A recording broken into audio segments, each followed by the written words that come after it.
जय जय सिया राम। जय जय सिया राम। ओम श्री गणेशाय नमः। ओम सद्गुरुदेव की जय। कल की कहानी में, कल की कथा में राम और रावण का पहले और दूसरे दिन का युद्ध हुआ। अब राम जी का और रावण का घमासान युद्ध होगा। रावण फिर से तैयारी से आता है। सारे अस्त्र शस्त्र, रथ सारथी सहित अच्छे से युद्ध के लिए आता है रावण। और श्री राम जी भी रावण से युद्ध के लिए तैयार हैं।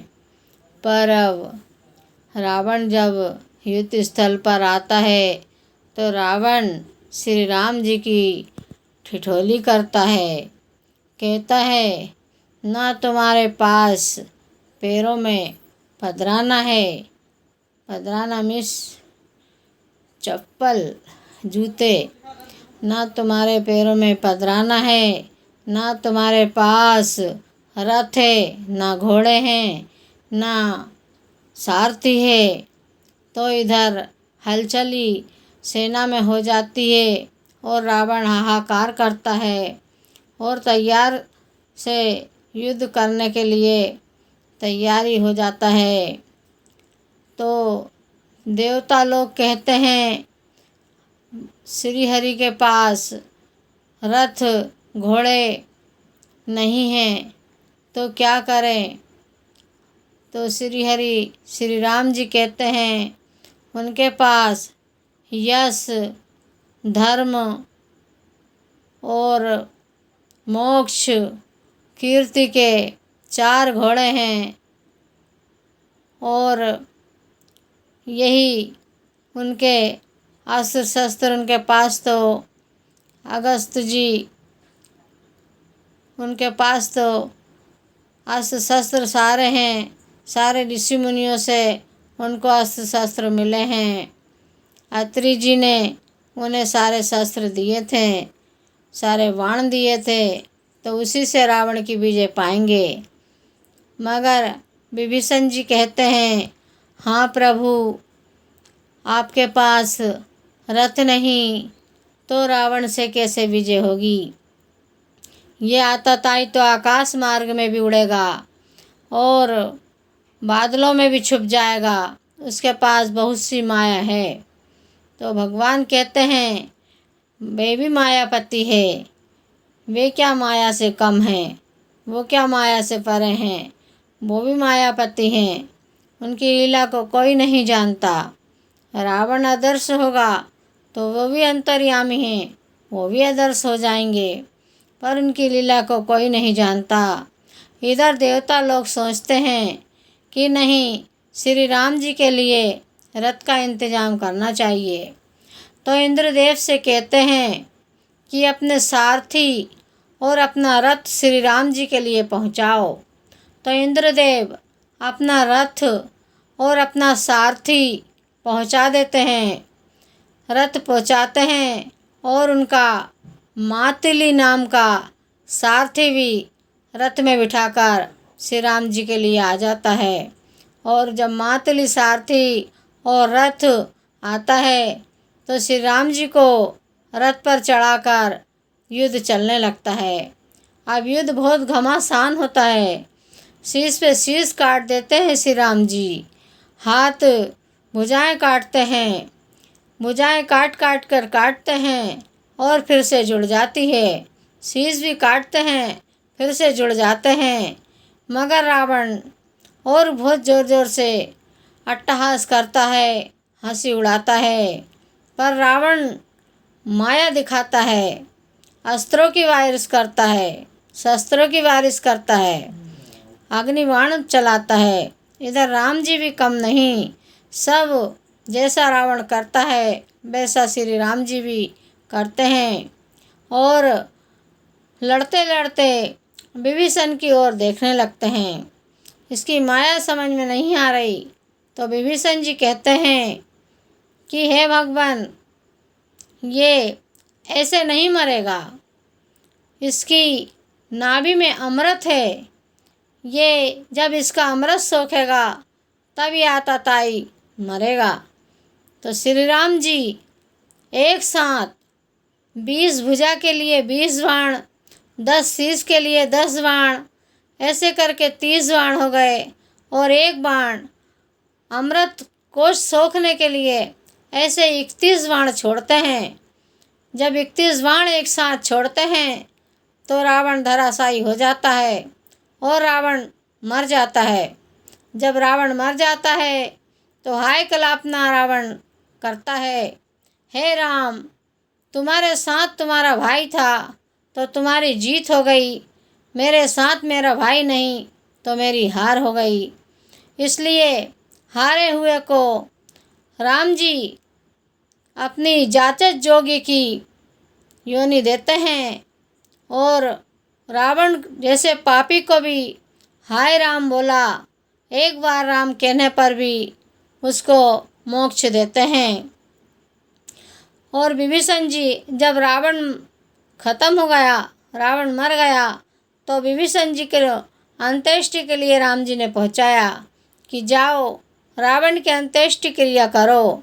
तो रावण अंत्येष्टि क्रिया करने के लिए विभीषण जी आए और उसका सब कार्यक्रम करके विभीषण जी वापस जा मिलते हैं श्री राम जी से और लक्ष्मण जी को भेजकर विभीषण जी का राज मुकुट पहना देते हैं।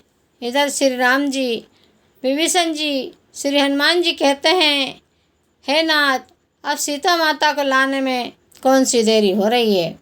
इधर जब रावण को मारते हैं श्री राम जी तो ऊपर से देखते हुए दशरथ जी महाराज देखते हैं कि आज मेरे पुत्र राम ने रावण जैसे आतताई पर विजय पाई। तो युद्ध भूमि में प्रकट हो जाते हैं दशरथ जी महाराज और लाखों आशीर्वाद देते हैं और फिर चले जाते हैं। अब विभीषण जी लंका में राजा बन गए। कहते हैं महाराज, लंका आपने जीती तो आप इस मुकुट के अधिकारी हैं। पर राम जी कहते हैं, मैं 14 वर्ष तक गांव में प्रवेश नहीं करूंगा, इसलिए मैं नहीं जाऊंगा। लक्ष्मण जी को और बाकी सब को श्री हनुमान जी को लंका पहुंचाते हैं और राज तिलक कर कर अब श्री हनुमान जी कहते हैं, माता को लाने में अब किस बात का विलम्ब हो रहा। तो विभीषण जी आज्ञा देते हैं कि चलो माता जी को लाते हैं। तो पालकी सजा कर ला रहे थे तो श्री राम जी कहने लगे, सीता प्यारी को चरणों से लाओ, पैदल लाओ, ताकि सारे वानर सेना उनके दर्शन कर लें। और रामोदल में जब सीता प्यारी आई तो प्रभु कहने लगे, अग्नि परीक्षा देनी होगी। तो लक्ष्मण जी देखने लगे, क्या प्रभु अब फिर अग्नि परीक्षा, क्या माता परीक्षाएं देती रहेगी। अब इस बात का पता किसी को नहीं था कि जब पंचवटी में थे तो उन्होंने क्या किया था। लक्ष्मण जी को तो संविदा लाने पहुंचा दिया। संविदा का मतलब है लकड़ी, लकड़ी लाने पहुंचा दिया।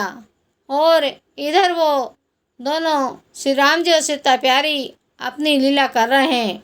यज्ञ देवता को अपनी सीता प्यारी को दे दिया कि जब मैं मांगूं तब इनको दे देना, और छाया प्रतीक पंचवटी में रख दिया और असली सीता प्यारी को अग्निदेव को दे दिया।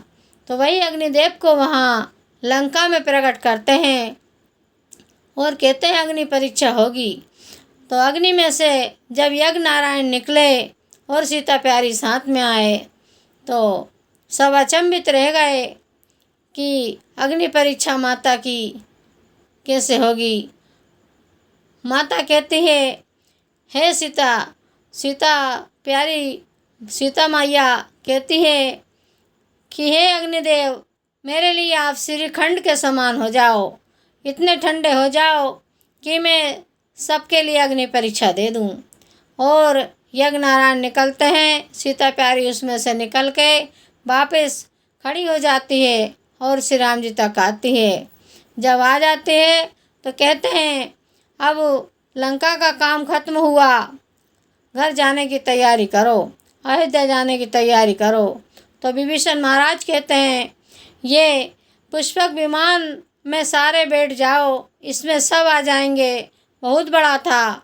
जैसे आज के ज़माने में हवाई जहाज़ में बम्बई 1 घंटे में 15 मिनट में पहुंच जाते हैं, ऐसे ही पुष्पक विमान से अयोध्या थोड़ी सी देर में पहुंच जाएंगे। और पुष्पक विमान में बैठकर बस उड़ान भर ली, अब आ गए अयोध्या के लिए। कहने लगे 14 वर्ष का एक ही दिन बाकी था। तो श्री हनुमान जी से कहते हैं, जाओ अयोध्या में सूचना दे दो कि श्री राम जी आ गए हैं। श्री राम जी आ गए हैं तो तैयारी कर लें। जब श्री राम जी पुष्पक विमान में बैठकर रणभूमि सीता माता को दिखा रहे थे, सारी रणभूमि सीता माता को दिखाई थी और सब बताया कि मैंने यहाँ यहाँ ये राक्षस मारे। इसी के लिए एक भजन की छोटी सी कड़ी कहूँगी। भजन पहले ही गा दिया था, आज छोटी सी कड़ी बोलूँगी। सीता ये है रणभूमि, ओ सीता ये है रणभूमि, रणभूमि हम दोनों की है कर्मभूमि। सीता ये है रणभूमि, यहाँ मारे हैं लाखों पापी, यहाँ मारे हैं लाखों पापी। जब जाके जान तुम्हारी छूटी, सीता ये है रणभूमि, सीता ये है रणभूमि। और पुष्पक विमान आगे की ओर बढ़ाया। यहाँ आगे बढ़ते बढ़ते गंगा के तीर आ पहुँचे। गंगा माता को प्रणाम किया और कहा, हे माँ, मैं बोल के गई थी कि देवर सहित वापस आऊँगी, सो आज देवर के साथ वापस आ गई हूँ। देवर सहित श्री राम जी के साथ वापस आ गई हूँ। और प्रणाम किया तीनों ने गंगा माता का। और आगे बढ़ते हैं, फिर केवट से फिर मिलते हैं और निषाद राज से मिलते हैं। और ऐसे ही करके श्री हनुमान जी से कहते हैं, अयोध्या जाओ, भरत को कहो, नहीं तो वो अपना प्राण अग्नि में दाह कर देगा। तो श्री हनुमान जी ब्राह्मण का रूप धरकर अयोध्या आ जाते हैं और कहते हैं, श्री राम जी आ गए। अब सब तैयारी हो गई, श्री राम जी के आने का उत्सव तैयारी हो गई, उत्सव मनने लगा। श्री राम जी का अभिनंदन हुआ। और अब कल कहेंगे आगे की कथा, श्री राम जी की आने की कितनी खुशियाँ मनाई, इसके लिए कल बोलेंगे। जय जय श्री राम, जय जय श्री राम।